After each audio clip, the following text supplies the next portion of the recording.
I got a tapered bearing kit for the steering stem, and I couldn't find any good instructions on how to put it on, so I'm going to show you how I'm going to do it. It comes with a spacer, which goes on first, and it comes with 2 seals, an upper and lower outer race, and the bearings. So you put the spacer on first, and then the seal goes on, and then the lower bearing, which is this one. It'll only go one way. You'll tap that down, and then the rest of it is just the upper bearing, and then the seal goes on top of that. I'm just going to use the old outer race on top of the bearing so that I can tap that down.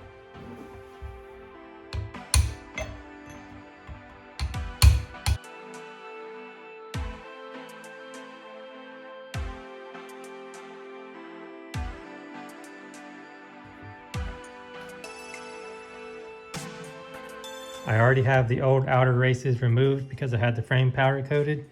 So now I just need to tap in the new ones. And I'll use the old outer race to tap this in as well. Got the races in and the bearings are on. Now I just need to slide everything together.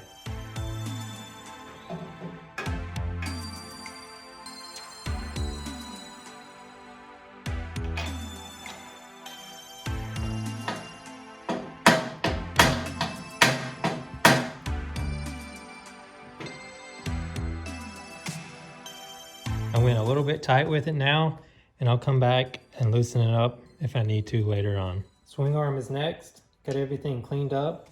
I just need to grease the bushings and put a little grease on the seals and put it all together.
So it's time to mount the wheels and tires.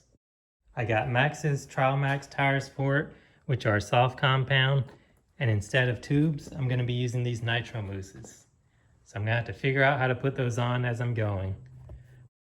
The rims are just stock for now, and I'll be rebuilding some for it later on. I've got my rim locks and the rim strip on, and step 1 is to apply the cooling gel on the inside of the tire and around the foam.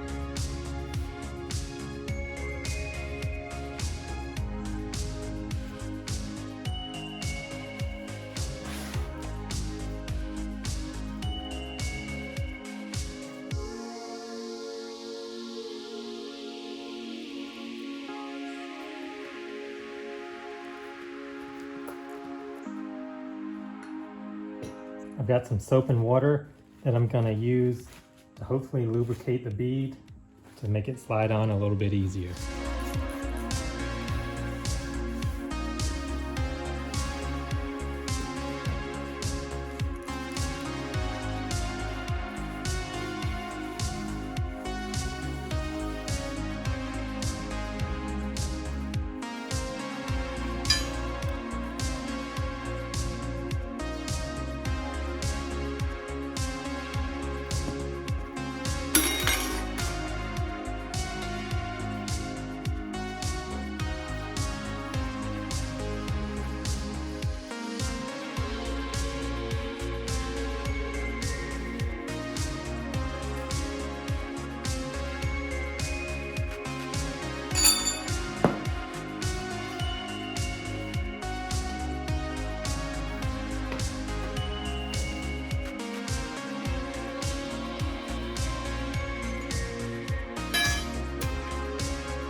scratched up the rim a little bit, but with just spray paint, I expected that. Now to finish seating the bead, I had to drill an extra hole because this rim is only made for one rim lock. So I'm going to put some compressed air in that hole, and that should seat the bead all the way around.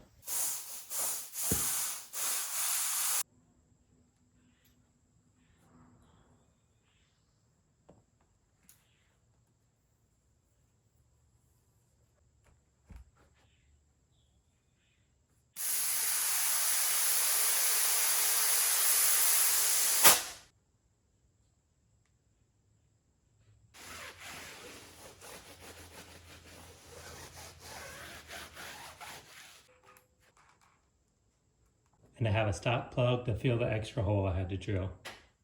So that's the front. Now I can move on to the rear.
So the tire is on.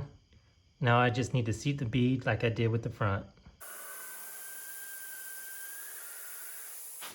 So it took a few hours and it was a little bit harder than with regular tubes, but I got them done. I'll have to see if it's worth it when I get them on the bike and see how they feel.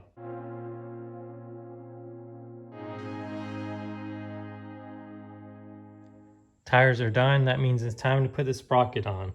I got this overlay sprocket from Rebel Gears in Tennessee, and it's a 40 and a 57.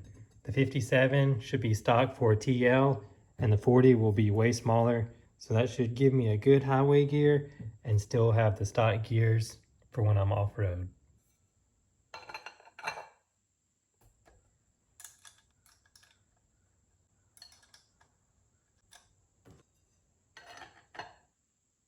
The forks are up next. I've got everything cleaned up, and I had the lowers vapor blasted and they came out really clean. So now I just need to reassemble everything with the new seals.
so that's going to be it for this video. I got the suspension, the wheels and tires, and the body panels on. In the next video, I'm going to be building the engine. So thanks for watching.